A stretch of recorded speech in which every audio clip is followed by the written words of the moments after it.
에듀클래스. 안녕하십니까 수험생 여러분, 반갑습니다. 대산전개원의 원장 김민혁입니다. 수험생 여러분, 정말 고생 많으셨어요. 벌써 1장과 2장이 끝났고 이제 3장 유도기가 시작이 될 텐데요. 1장과 2장이 전체 학습 분량의 50%입니다. 즉 여러분들께서는 지금 반 바퀴 도신 거야. 그럼 이제 다시 반 바퀴만 도시면은 거의 내용을 완벽하게 공부를 하게 되는 겁니다. 여러분들 고생 많으셨고, 자, 지금부터 이제 유도기에 대해서 배워볼 텐데요. 여러분 어렵지 않습니다. 최대한 쉽게 여러분 알려드리도록 할게요. 근데 여러분 유도기가요, 전체 20문제 중에서 5문제 이상이 출제가 돼요. 그러면은 많이 나오는 거예요? 적게 나오는 거예요? 예, 많이 나오는 거죠. 왜냐하면 1장이나 2장은 적게 나올 때는 3문제, 4문제 이렇게 나올 수도 있거든요. 근데 정말 유도기 파트는 아무리 적어도 4문제 이상은 나온다. 이렇게 생각을 좀 해주시면 좋을 것 같습니다. 자, 그리고 여러분 많이들 걱정하시는데 선생님 책을 보니까 공식이 좀 많아 보여요. 아니에요. 많지 않아요. 제가 6개 안에 공식 끝내드릴게요. 자, 공식 몇 개? 6개. 우리 여러분들 변압기 파트에서도 공식 몇 개로 끝냈나요? 6개로 끝냈죠.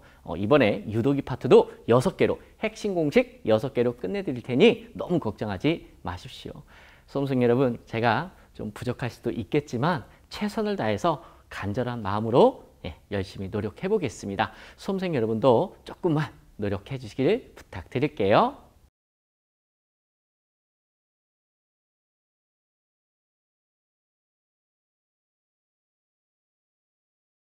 자, 수험생 여러분, 자, 지금부터 3장 유도기 시작해 보도록 할게요. 자, 근데 우리가 공부를 하기 전에 유도기, 이 명칭, 우리가 사용하는 용어에 대해서 간단하게 한번 살펴볼게요. 우리가 유도기다라고 하는 거는 크게 3가지 기기를 얘기해요. 뭐 학술적으로 이렇게 약속한 건 아닌데요. 개념적으로 3가지로 분류가 된다, 이런 이야기입니다. 자, 첫 번째가 변압기죠. 여러분, 변압기의 원리가 뭐였죠? 맞습니다.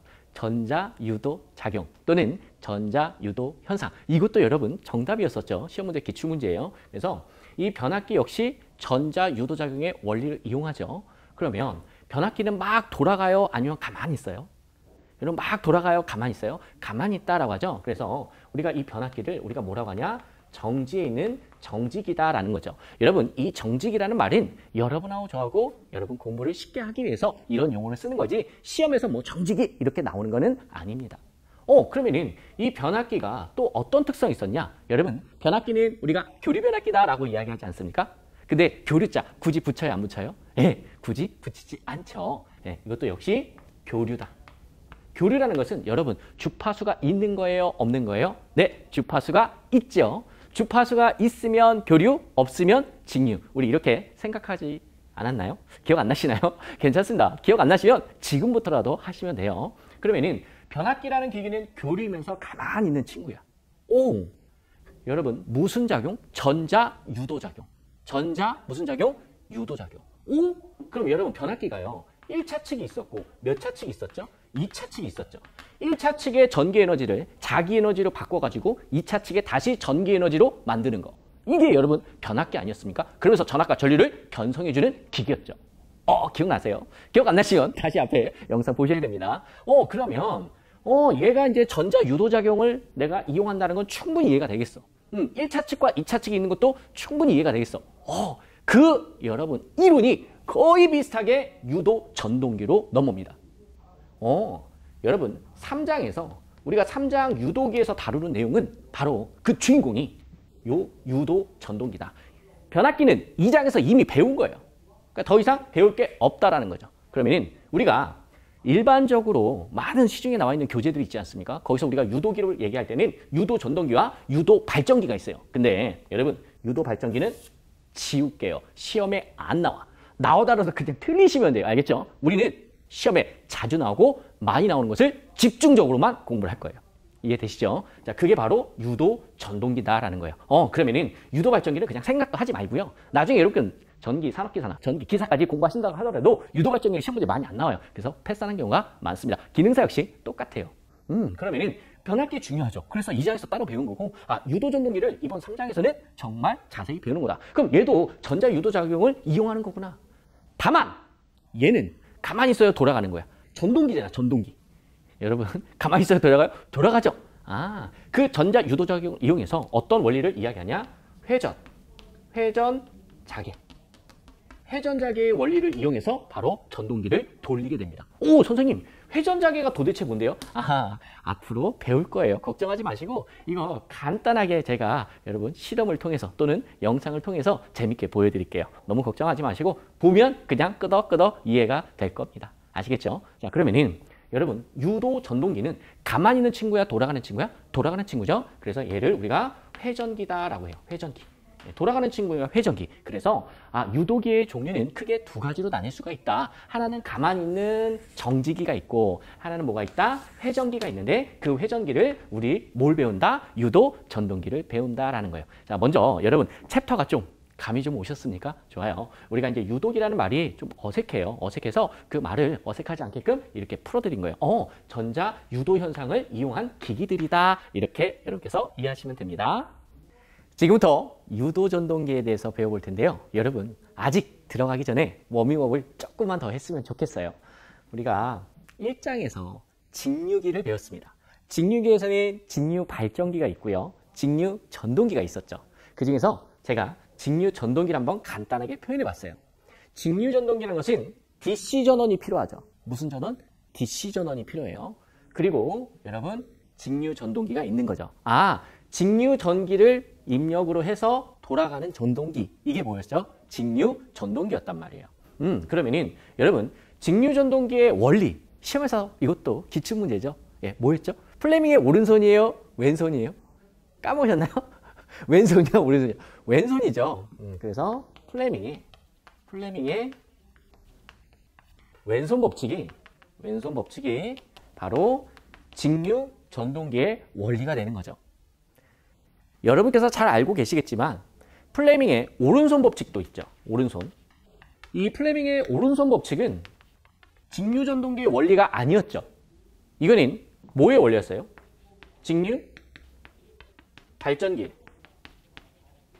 원리가 됐었습니다. 이런 내용들을 배웠다라는 거예요.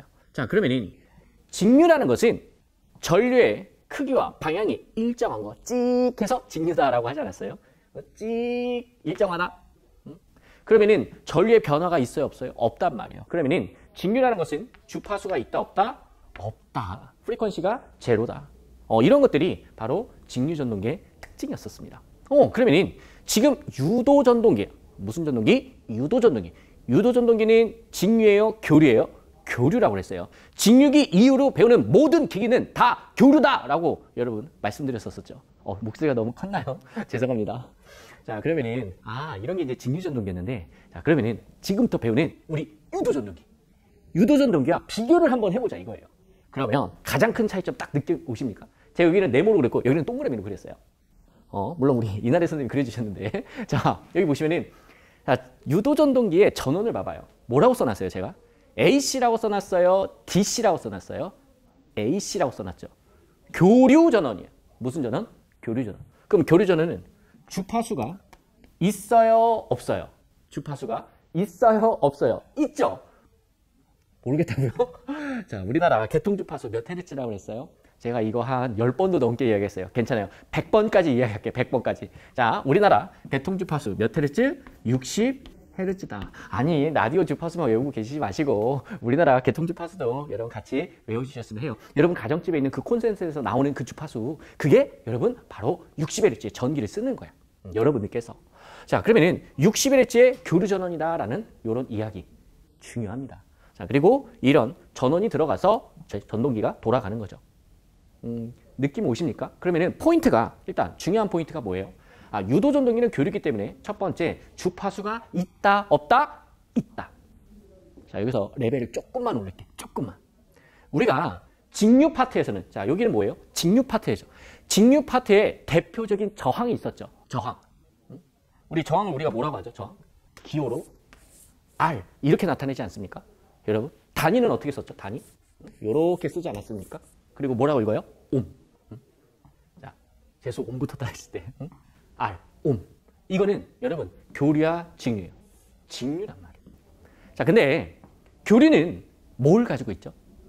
뭘 가지고 있죠? 바로 주파수를 가지고 있단 말이에요.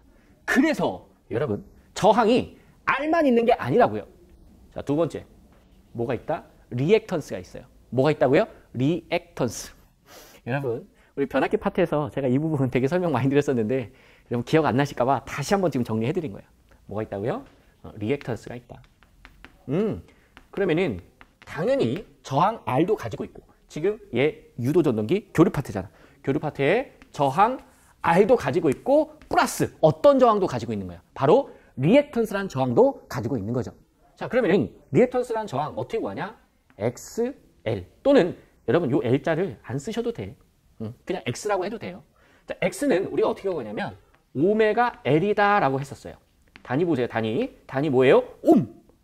이거 교류 저항이에요. 교류 저항. 직류에는 이런 거 있다 없다? 없다. 일단 그렇게 알고 계시면 돼요. 아, 선생님 필터로도 쓸 수 있잖아요. 지금 그 얘기 하지 말자고요. 필터 이야기 하지 말고 일단. 자, 그러면은 여기서 오메가라는 건 뭐냐? 오메가는 2파이F예요. 2파이F 맨날 쓰기 힘드니까 오메가라는 문자로 바꿔준 거예요. 그러면은 이거 한번 풀었으면은 2파이F에 뭐가 붙는 거예요? L이 붙는 거죠. L. 그러면은 여기서 F가 뭐냐 이거지. F가 뭐야? 바로 주파수다 이거지. 그럼 만약에 직류해봐. 그럼 F가 0이면 이 L 값이 얼마가 됐던 간에 그 값은 무조건 0이지 않습니까? 말이 안 된다고요? 아니 여러분 2 곱하기 3 곱하기 5 곱하기 만 곱하기 0 곱하기 0 하나 들어가면 이 전체 값 얼마예요? 0이잖아요. 그래서 결정적으로 중요한 특성 중에 하나가 주파수가 있다라는 거예요. 자, 우리 변압기 1차 측에 여러분 교류전원 들어간다고 했었죠. 2차 측에 나오는 것도 교류전원이죠. 교류전기가 나오는 거지 않습니까? 주파수가 들어가고 주파수가 나오죠. 근데 여러분 1차 측 주파수와 2차 측 주파수는 여러분들 변압기는 어떤 특성이 있다고 했었죠? 이것도 기출문제지. 전압과 전류 다 바뀌어. 임피던스 다 바뀌어. 근데 뭐는 안 바뀐다고 그랬어요? 주파수는 안 바뀐다고 했었죠. 자, 근데 이 유도기에서는 주파수가 바뀔 수도 있고 안 바뀔 수도 있어. 자, 전동기가 가만히 있어. 전동기가 가만히 있어요. 움직여 안 움직여? 자, 전동기가 가만히 있다고 할게요. 그럼 정지한 상태야? 그럼 정지기 되는 거죠. 그래서 주파수 안 바뀌어요. 근데 전동기가 딱 돌아가잖아요. 그 회전기잖아. 더 이상 이제 정지기가 아니지. 딱 도는 순간 주파수 바뀝니다. 아, 이런 것들을 여러분께서 계속 들으시면서 오, 그렇구나 하고 받아들여 주셔야 돼. 여러분, 제가 이해를 해달라는 얘기가 아닙니다. 기본적으로 어떤 새로운 내용을 배울 때는 모두 다 이해할 수 없어요. 그래서 제가 누누이 계속 말씀드리죠. 내가 받아들이는 마음, 내가 수용할 수 있는 마음이 여러분 있으셔야 돼요. 좀 부탁드릴게요. 자, 어찌됐든 리액턴스라는 저항이 나오는구나. 어디에서는? 교류에서는. 아니 선생님 이상하시네. 변압기에서 선생님 저항만 얘기했지 리액턴스 얘기는 안 하셨는데요? 그렇죠. 일부러 안 했죠. 여러분 너무 힘드실까 봐. 자, 그래서 제가 앞에서 했던 얘기 잠깐만 끊을게요. 여러분 앞에 변압기 파트에서 권수비 진짜 중요하다고 그랬었죠. 제일 중요한 공식이에요. 권수비. 기억 안 난다고요? 자, 그러면은 제가 여기다 한번 적어볼게요. 권수비 A는 N2분의 N1. 요거 기억나십니까? 요거는? 응? 자, 그러면은 V2분의 V1 이렇게 적었던 거 기억나십니까? 하나 더 적을게. 전류는 까꾸르죠. I1분의 I2 이거 기억나십니까? 그 다음에 적었던 거 루트 C였지. 아니 선생님 I2분의 R1까지만 쓰셨잖아요. 그건 이제 여러분의 정신적 건강을 위해서 제가 여기까지 쓴 거죠. 아, 더 써볼까요? 또 있어. 루트 X2분의 X1 리액턴스가 있단 말. 근데 제가 굳이 얘기를 안 하는 거죠. 왜? 시험에 안 나왔으니까. 기출문제 여기까지는 안 나왔으니까 얘기를 안 했던 것뿐이에요. 그럼 변압기 파트에서 이런 얘기도 배웠었죠. 어떤 얘기를 했었냐? R과 X를 합친 걸 뭐라고 한다? 임피던스라고 한다. 그래서 여러분 변압기 권수비 공식 쓰면 Z2분의 Z1까지 아예 그냥. 근데 사실 교류기란 걸 알고 있으면 딱 이것만 써도 이미 게임이 끝나는 거죠. 왜? 얘와 얘를 다 내포하고 있는 거니까. 부모님이라고 얘기하면 야, 부모님 모셔와요 이러면은 엄마 아빠 모셔오라는 얘기 아니야? 학교에서 잘못했어. 내가 이 친구를 좀 괴롭혀가지고 되게 컴플레인이 세게 나왔어. 야, 부모님 모셔와. 예? 누구야? 어머님 말고요. 부모님이요? 네. 엄마 아빠 다 모셔와 이러는 거지. 큰일 난 거죠 이제. 이해되십니까? 다 내포되어 있다고요. 임피던스 안에는. 그래서 이게 어색해 보이지만은 이미 이런 내용들이 다 어디에 있었던 거예요? 변압기 내용에 있었단 말이에요. 그래서 여러분 전압 강화 얘기할 때 요 리액턴스 이야기도 계속 했었던 거죠. 똑같습니다. 똑같아요. 그러니까 여기에도 뭐가 있는 거야? 주파수가 있기 때문에 리액턴스가 있는 거지. 리액턴스와 그럼 저항하고 리액턴스 합친 걸 뭐라고 한다고요? 임피던스라고 한다고요. 뭐라고 한다고요? 임피던스. 자꾸 따라하자고요, 여러분. 여러분, 따라하기 싫으면 안 따라하셔도 돼요. 대신 속으로라도 임피던스, 속으로라도 임피던스라고 하면 여러분 잘 외워집니다. 너무너무 중요한 거니까 여러분 기본기로 잘 닦고 계셨으면 좋겠어요. 자, 그 다음에 여러분들, 자, 제가 칠판을 조금 지우고 다시 이어서 좀 설명을 드려보도록 할게요. 자, 여러분들 아직까지는 유독이 본격적으로 들어간 게 아니라 기본적인 우리 백그라운드 지식을 올리려고 말씀을 드리는 거예요. 자, 그러면 우리 다시 직류전동기를 봐요. 우리 직류전동기 1장 있었죠. 1장 직류기였죠. 여러분, 직류기 처음에 핵심 원이 어떤 내용을 다루고 있었죠? 바로 직류계의 주요 구성 요소 세 가지가 있었어요. 뭐뭐뭐 있었죠? 기억나십니까? 정전계, 이거 기억나십니까? 기억 안 난다고요? 자, 적어드려 볼까요? 자, 전기자. 전기자가 있었다. 그 다음에 자석을 만드는 뭐가 있었다? 계자가 있었다. 그 다음에 하나 더 있었는데 뭐가 있었죠? 바로 정류자죠. 뭐가 있었다? 정류자. 그러면은 정류자가 하는 역할이 뭐죠? 정류자가 하는 역할? 정류. 전류를 반듯하게 가지런하게, 그 말은 즉슨 AC를 뭘로 바꿔준다? DC로 바꿔준다라는 거 있었어. 요게 요 자체가 또 시험 문제 아닙니까? 전기자의 역할, 계자의 역할 또는 정류자의 역할, 그리고 직류계 주요 구성 3요소, 이런 내용들을 다뤘었단 말이에요. 자, 근데 여러분 지금 이거는 직류전동기 이야기고 이건 무슨 전동기예요? 교류전동기예요. 교류전동기 중에서 유도전동기를 얘기하는 거야. 나중에 동기기 파트면은 동기전동기를 또 배웁니다. 근데 그거는 나중에 이야기하고 지금은 유도전동기하고만 비교를 해보자 이거예요. 그러면 여러분, 유도전동기는 전원이 뭐예요? 전원이 뭐예요? 전원이? AC죠. AC를 받아서 구동하는 전동기야. 그러면 DC가 필요가 있어요? 없어요? 필요가 없는 거지. 그러니까 쉽게 말하면, 좀 어거지로 들릴 수도 있겠지만 쉽게 말하면 이런 애 친구들이 필요가 없는 거예요. 그러니 무엇과 무엇으로만 이루어진 거야? 이 유도전동기는 바로 전기자와 계자로만 이루어져 있는 거지. 오, 선생님 내용 똑같나요? 거의 똑같아요. 이해되셨죠? 자, 그러면은 이 친구, 요 교류전동기에서는 전기자와 뭐를? 계자로, 요 두 개로 만들어진 게 바로 뭐다? 유도전동기다. 직류전동기하고 비교를 해봐요. 세 개 중에 하나가 날아가잖아요. 얘가 없는 거나 마찬가지라고요. 유도전동기 파트에서는. 그럼 여러분 생각해봐요. 구조가 복잡하겠어요? 간단해지는 거예요? 간단해지는 거죠. 엄청 심플해지는 거야. 셋 중에 하나가 없어진다는 것은 야, 엄청 심플해지는 겁니다. 이해되셨죠? 그러니까 계자와 전기자로 되어 있다 보니까 직류전동기에 비해서 구조가 심플하지. 그러면은 가격이 저렴하겠죠. 내구성이 올라가겠죠. 어마어마한 장점들이 많이 나오는 거야. 그래서 실제 우리가 가정이나 산업용이나 대부분 쓰는 전동기는 바로 유도전동기예요. 직류전동기의 시대는 1980년대까지였었어요. 1980년대가 지나가고 나서 1990년대는 직류전동기에서 어디로 다 넘어오는 거예요? 바로 유도전동기 파트로 다 넘어오는 거예요. 그러면 어떤 장점 때문에? 구조가 간단하거든. 그리고 여러분, 유지보수가 그렇게 쉬울 수가 없어. 직류전동기 사용하다 보면 맨날 유지보수가 다 끝나거든요. 근데 여러분, 우리 이 유도전동기는 유지보수도 뛰어나요. 가격도 그럼 당연히 저렴해지는 거지. 그럼 우리가 어떤 실질적으로 구현을 할 때는 가장 중요한 게 뭡니까? 여러분, 아무리 좋아도 가성비가 낮으면 우리가 쓸 수가 있어요? 없어요? 없잖아요. 가성비를 극대화시키는 게 진짜 중요한 거지. 실제 엔지니어 입장에서는. 여러분, 우리 전기 기능사는요, 여러분, 이론을 공부하는 게 아니라 그 이론을 가지고 응용하는 거예요. 뭐 한다고요? 응용하는 거. 응용한다? 그러면은 뭐를 따져야 돼? 가성비를 따질 수밖에 없는 거지. 바로 이 유도전동기가 가성비 갑이에요. 가성비 최고. 얘를 따라오는 자가 거의 없을 정도로 가성비가 훌륭합니다. 그래서 여러분, 직류전동기가 특징이 뭐였죠? 힘이 엄청나게 세죠. 그래서 옛날에는 기술력이 없으니까 전철 또는 전차, 그거 엄청난 토크를 회전시켜야 되잖아요. 그때 직류전동기를 쓸 수밖에 없었다고요. 근데 이제는 우리나라 전철 엄청 많이 깔려있지 않습니까? 3호선, 4호선, 5호선, 6호선, 7호선, 8호선. 저 8호선은 아직 타보지도 못한 것 같은데. 그 친구들이 다 무슨 전동기 쓰는 거야?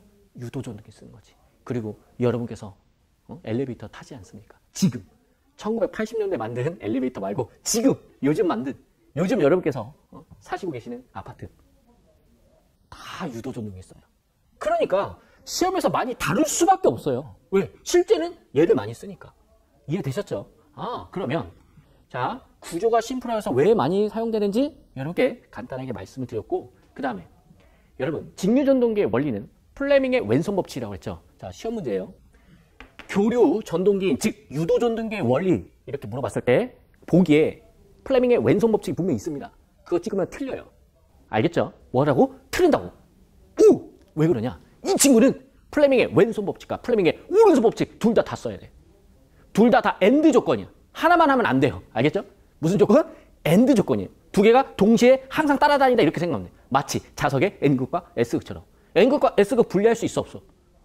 한번 쪼개보세요. 자석 쪼개도 N극, S극은 여러분과 저처럼 항상 따라다니죠. 죄송해요. 너무 유치했나요? 자, 그런 것처럼 여러분 바로 이 유도전등기 파트도 플레밍의 왼손 법칙과 오른손 법칙이 따라다녀야 돼. 그래서 여러분 시험 문제를 낼 때 이 친구의 원리를 물어봐. 유도전등기 원리를 물어볼 때 정답은 뭐냐? 회전자개예요. 정답은. 아니 선생님 회전자개가 뭔데요? 요게 정답인데 요거 좀 이따 설명드린다니까요. 그럼 일단은 회전자개 설명드리기 전에 여러분 회전자개잖아. 쉽게 생각하면 회전하는 자석이야. 회전하는 뭐라고요? 자석. 근데 실질적으로 자석을 우리가 사람 손으로 돌리면 그건 인동기지. 인동기. 사람이 돌린다고. 전기를 집어넣으면 자석이 마치 회전하는 것 같은 효과를 얻을 수가 있거든요. 그래서 이게 어렵다. 회전자개란 말이 좀 어려우시면 회전 자석으로 바꾸셔도 돼. 마음속으로는. 아시겠죠? 어차피 이게 주관식 시험이 아니지 않습니까? 회전자개 나오면 회전하는 자석, 회전하는 전자석 이렇게 생각하면 더 정확한 거고. 물론 영구자석을 쓸 때도 있고 또 전자석을 쓸 때도 있습니다. 뭐 이랬든 저랬든 회전하는 자석을 이야기한다. 자, 요 정도까지 여러분께서 보셨으면 이제는 이 회전자개가 중요하다라는 거 이제 좀 제 느낌이 조금은 아직도 안 오셨다고요? 이 느낌 오셔야 되는데 이거 중요합니다. 자, 그러면은 우리 이어서 칠판 지우고 또 한번 배워보도록 할게요. 지금부터 유도전동기의 원리에 대해서 제가 설명을 드려보도록 할게요. 근데 그냥 편하게 들어주세요. 시험 문제 나오는 거 딱 하나만 기억하면 되거든요. 미리 말씀을 드릴까요? 좋아요. 시험 문제 이게 정답이에요. 이게 정답이에요. 회전자개. 자개가 어려워? 회전자석 이렇게 생각하셔도 전혀 문제 없어요. 마음속으로. 알겠죠? 회전하는 자석이 바로 유도전동기의 원리가 됩니다. 자, 다시 말해서 회전하는 자개. 알겠죠? 자, 그러면은 아라고 원판? 이게 도대체 무슨 말인가? 좀 가볍게, 최대한 가볍게 설명을 드려보도록 할게요. 여러분, 제가 못 그리는 그림이지만 자, 이렇게 제가 원판을 한번 그려봤어요. 원판이에요, 원판. 이게 원판이에요. 여러분, CD 또는 여러분 LP판처럼 동그란 판이다라고 생각해 주시면 되고요. 자, 여기서 재밌는 거는 얘가요. 뭘로 만들었냐라는 거예요. 뭘로 만들었냐? 주성분이 구리예요. 여러분, 뭐라고요? 구리. 지금 제가 구리라고 그랬어요. 철이라고 안 했습니다. 그럼 제가 퀴즈. 여러분, 구리는요. 자석에 붙을까요? 안 붙을까요? 자, OX. 자, 붙는다, 안 붙는다? 한번 대답해 보세요. 질문하지 말라고요? 네, 안 할게요. 결론. 자, 구리는요. 자석에 붙지를 않습니다. 이게 무슨 소리야? 여러분, 우리가 흔히 자석하면 구리에 붙을 것 같은 느낌도 나죠. 그래서 제가 준비를 했어요. 지금 이게 뭡니까? 지금 자석이거든요. 좀 보이십니까? 자, 자석인데요. 여러분, 이 칠판이거든요. 칠판이 이 뒷판이요. 쇠로 되어 있어요. 뭐라고요? 여기 쇠로 되어 있어요. 자, 쇠에는 붙어요. 한번 볼까요? 여러분, 소리 들리셨어요? 찰싹하고 붙는 거. 다시. 여러분, 이게 자석이거든요. 지금 딱 소리 나는 거 잘 안 들리세요? 자, 여러분, 딱 소리 나면서 붙었거든요. 근데 얘가 구리에는 붙는다, 안 붙는다? 안 붙는다고요. 모르겠다고요. 그래서 제가 준비했어요. 짠! 이게 여러분, 구리전선이에요. 구리전선. 여러분, 무슨 전선? 구리전선이에요. 자, 붙어볼게요. 지금 붙어요, 안 붙어요? 느낌이? 자, 제가 손을 떼서 떨어지면 안 붙는 거죠. 자, 볼게요. 이거 구리예요. 지금 구리 연판. 자, 볼게요. 그냥 떨어져 버렸죠? 맞아요. 구리는 자석에 붙지 않습니다. 자, 너무 황당하다고요? 자, 일단 들어봐 주세요. 자, 그러면은 구리 원판은 일단 자석에 붙지 않는다. 지금 보셨고, 이 친구 가운데 이렇게 축이 있다고 할게요. 축이. 얘가 뱅글뱅글 돌아갈 수 있게끔 축을 하나 만들어 준 거예요. 지금부터 제가 뭘 할 거냐면 여기에다가 요렇게 생긴 막대 자석 있지 않습니까?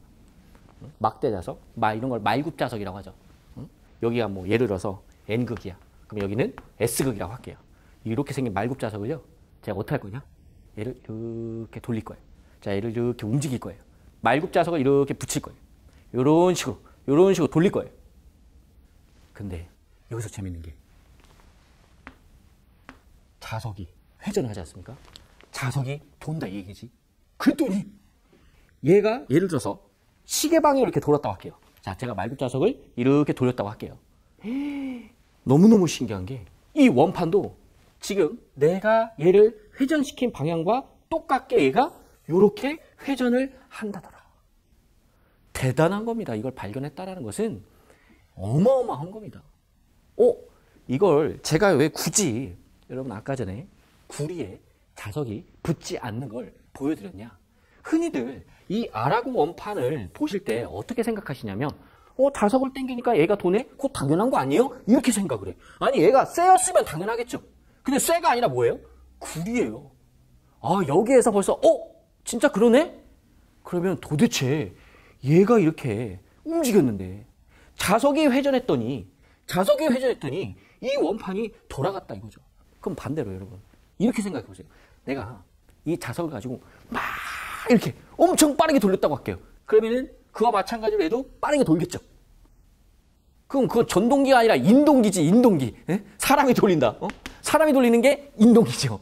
근데 여러분 지금 우리 뭐예요? 유도 전동기잖아요. 바로 유도 전동기가 나오게 된 그 원리가 바로 이 회전 자개가 되는 겁니다. 무슨 말씀인지 이해되십니까? 그러면 내가 회전하는 자석만 만들어 준다면 그러면 가운데 있는 거는 회전을 덩달아 따라오면서 얘가 돌겠죠. 물론 얘가 돌고 나서 그 다음에 얘가 돌아요. 똑같이 돌진 않고 여러분 지금 영상 보고 계실 거예요. 여러분 지금 3D 애니메이션 보이고 계시죠? 얘가 돈다. 얘가 돌고 나서 약간 미끄러지면서 약간 늦게 도는 그런 느낌. 이랬든 저랬든 얘가 도니까 얘가 돈다 이거죠. 그러면 좋아요. 회전 자개. 자석을 회전시켰더니 가운데 친구가 돌았다. 이 가운데 친구 도는 친구를 우리가 전기자라고 하는 거죠. 이해되시죠? 그리고 여기서 눈에는 보이지 않지만 제가 몇 번째 말씀드립니까? 이 말굽자에서 눈에는 보이지 않지만 밑으로 뭐가 나오고 있어요? 자석이 나오고 있지 않습니까? 자석이 나오고 있지 않습니까? 그럼 이 자석을 돌렸다는 것은 자석의 변화가 생긴 거죠. 뭐가 생겼다? 자석의 변화가 생겼다. 그러면 유도기 전력이 발생하지. 유도기 전력이 발생하면 뭐가 발생해요? 유도 전류가 흐르죠. 그 유도 전류가 이 원판에 흐른단 말이야. 그럼 전류가 흐른다? 자기장이 있는 공간에 전류가 흘렀다? 그럼 토크가 생기는 거죠. 지금 제가 아주 간단하게 설명을 드린 거예요. 즉 여러분 삼상 유도 전동기의 원리는 우리가 간단하게 회전자개라고 이야기를 해요. 근데 조금만 깊게 들어가면요. 두 가지 법칙이 나와요. 그 중에 하나가 그 유명한 플레밍의 왼손 법칙이죠. 근데 플러스 하나 더 나와. 바로 플레밍의 오른손 법칙이에요. 둘 다가 다 필요해. 여기서 조심하셔야 돼. 직류 전동기의 원리다! 라고 물어보면 정답이 뭐예요? 직류 전동기. 여러분 지금 유도 전동기 말고 직류 전동기는 뭐예요? 플레밍의 왼손 법칙이 정답이죠. 왼손 법칙이. 발음도 안 나오네. 자, 근데 삼상 유도 전동기는 왼손 플러스 오른손 둘 다 나와야 돼. 그러니까 이런 보기는 눈에 안 보여. 이게 보기가 없어. 1, 2, 3, 4. 대신에 회전자기란 말이 보일 거예요. 그럼 걔가 정답이다라는 거죠. 자, 플레밍의 오른손 법칙과 플레밍의 왼손 법칙. 두 가지를 이용해서 여러분 얘가 돌아가는 거를 우리가 알 수가 있다더라. 자, 그러면 지금 사람이 돌리는 거잖아. 사람이 돌리면 그건 인동기지 전동기가 아니지 않습니까? 자, 그러면은 어떻게? 자, 그러면은 여기서 포인트는 뭐예요? how지. 어떻게 회전하는 자개를 만들 것인가? 여기서 이제 엄청난 이제 유레카가 나오는 거예요. 자, 가운데 뺑뺑뺑뺑 실질적으로 회전력을 받아서 뺑뺑뺑뺑 도는 친구를 전기자라고 하려고요. 자, 가운데 뭐가 있다? 네, 전기자. 전기자가 뺑뺑뺑뺑뺑 돌아요. 뺑뺑뺑뺑 도니까 얘를 이제 회전자라고 하는 거예요. 로터, 회전자, 전기자 다 같은 말이야. 여기서 이제 전기자가 뺑뺑뺑뺑뺑 도는 친구예요. 자, 그러면 여러분 자개를 발생시키는 그 주변에 뭐가 있어요? 계자가 있겠죠. 뭐가 있다고요? 계자. 자속을 발생시키는 친구. 뭐예요? 계자가 있다더라 이거죠.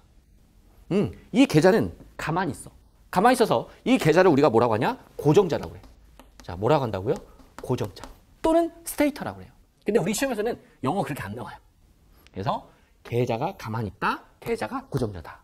그러면은 이 계자에 자, 철심에다가 요게 여러분 노란색이 철심이라고 생각해 주시면 돼요. 여기다가 뭘 감냐? 코일을 감아. 그래서 자, 이런 식으로 코일을 감고요. 그 다음에 또 이런 식으로 또 코일을 감아요. 그 다음에 이런 식으로. 그래서 대충 할게요. 이런 식으로 이렇게 코일을 감습니다. 그러면은 하나, 둘, 셋. 자, 지금 삼상 유도전동기를 설명드리는 거예요.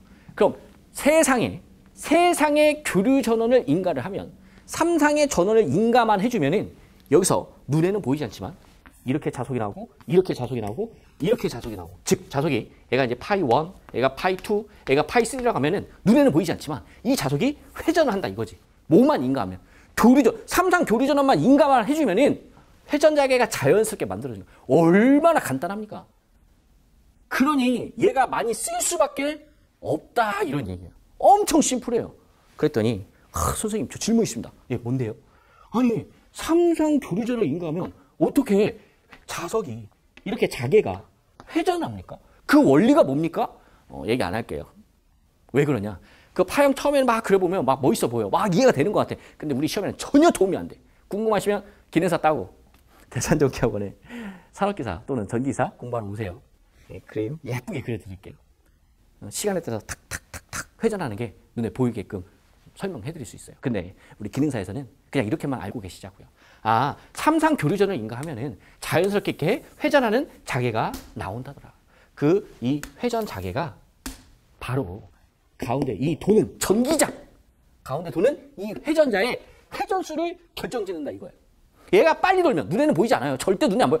눈에 보이지 않지만 얘가 빨리 돌면 빨리 돌릴수록 여러분 말굽자석 있지 않습니까? 말굽자석 빨리 돌면 빨리 돌릴수록 가운데 원판이 빨리 돌았겠죠? 전기자 빨리 돈다 이거죠. 그래서 나중에 이런 말이 나와. 얘가 돌면 얘가 돌잖아요. 그럼 얘하고요. 여러분 어떻습니까? 거의 비슷하게 돌아. 물론 차이가 있어요. 그럼 거의 비슷하다고 치고 그럼 이럴 때는 우리가 뭐라고 해요? 얘랑은 동기라고 하죠. 뭐라고 한다고요? 동기. 그냥 팬이라고 해도 돼요. 동기화됐다 이렇게 얘기하죠. 그래서 이 회전자의 속도를 나중에 내면 동기 속도라고 합니다. 눈에는 보이지 않지만 이 유도전등기 파트에서는. 자, 다 어렵죠? 다 잊으세요. 잊으셔도 돼. 이거 하나만 기억하자고요. 여기에서는 삼상 유도전등기 원리를 물어본다면 정답은 뭐다? 회전자개다라는 거. 수험생 여러분 정말 고생 많으셨습니다. 고민하지 마시고 지금 바로 에듀클래스 홈페이지에 접속하셔서 교재를 구매하시면 됩니다. 여러분 지금부터 딱 3분만 시청해 보세요. 영상을 시청하시고 에듀클래스와 함께 공부하시는 수험생분들은 반드시 합격할 것입니다. 수험생 여러분, 저희가 설문조사를 했는데요. 시험에 떨어진 수험생분들에게 왜 떨어졌는지 그 이유를 한번 여쭤봤습니다. 근데 이 팩트 있게 전달을 하니 약간 말이 거칠더라도 여러분 넓은 마음으로 양해를 해주셨으면 감사드리겠습니다. 가장 많았던 이유 중에 하나가 첫 번째가 공부만 하면 급격히 피곤해진다예요. 그러면서 뭐라고 써주셨냐면 고등학교, 대학교를 졸업하면서 공부가 끝났다고 했는데 이거 재미도 없는 전기 공부를 하려고 하니 환장한다 이렇게 써주시더라고요. 또 어떤 분들은 미치고 환장하고 팔딱팔딱 뛰겠다 이렇게들 말씀을 하십니다. 사실 전기가 진짜 어렵긴 어렵죠. 저도 다시 태어난다면 전기 안 할 것 같아요. 두 번째 카테고리는 저도 이걸 읽으면서 조금 긴장하면서 읽게 됐어요. 이게 팩트 있는 문장을 그대로 읽어드리면 이런 거였어요. 사기당한 것 같아서 공부할 맛이 안 난다. 그리고 가로 열고 닫고 진심 개빡침. 이런 말을 좀 쓰면 안 되지만 한번 있는 그대로 한번 표현해 봤습니다. 이 내용을 저희가 분석해 보니까 이런 내용이더라고요. 어떤 이제 수험생분들이 큰 맘 먹고 교재하고 온라인 강의를 이제 구매를 했어요. 이제 신청을 했겠죠. 그리고 이제 공부를 하려고 하는데 강사가 자기 혼자 떠든다든지 아니면은 수험생의 눈높이에 맞지 않고 수업을 한다든지 그러니까 이해가 안 가는 거죠. 그다음에 이제 세 번째는 책과 강의가 따로 노는 거죠. 책은 책대로, 강의는 강의대로. 보통 이제 여러분께서 기대하시는 기대치가 있을 텐데 어떤 그 기대치에 미치지 않는 것 같아요. 그러면서 어떤 분은 마지막에 이렇게 결론을 내주시더라고요. 저희가 그 문장을 그대로 갖고 오면 눈탱이 맞은 것 같다. 어후, 저도 두렵습니다. 저희는 여러분들께서 이러한 감정이 들지 않게끔 공감하면서 정말 최선을 다해서 컨텐츠 그리고 교재를 만들도록 하겠습니다. 세 번째인데요. 사실 저희도 이 설문조사를 진행하지 않았다면 이 세 번째 이유가 이렇게 크게 많은 분들이 고민을 하시고 걱정하시는 줄 몰랐을 거예요. 저도 반성을 합니다. 뭐였냐면 되게 간단해요. 자격증 취득 후 진로에 대한 확신이 없어서 이걸 쉽게 표현하면 자격증을 진짜 따야 되나? 여기에 대한 고민들이 정말 많으시더라고요. 여러분 걱정하지 마세요. 이 부분 저희가 시원하게 날려드리도록 하겠습니다. 수험생 여러분, 이 중에서 몇 개가 공감이 되시나요? 만약에 단 한 개라도 공감이 된다면 고민하지 마시고 지금 바로 에듀클래스 홈페이지에 접속하셔서 교재를 구매하시면 됩니다. 수험생 여러분, 저희와 함께 하시면 반드시 합격하실 것입니다.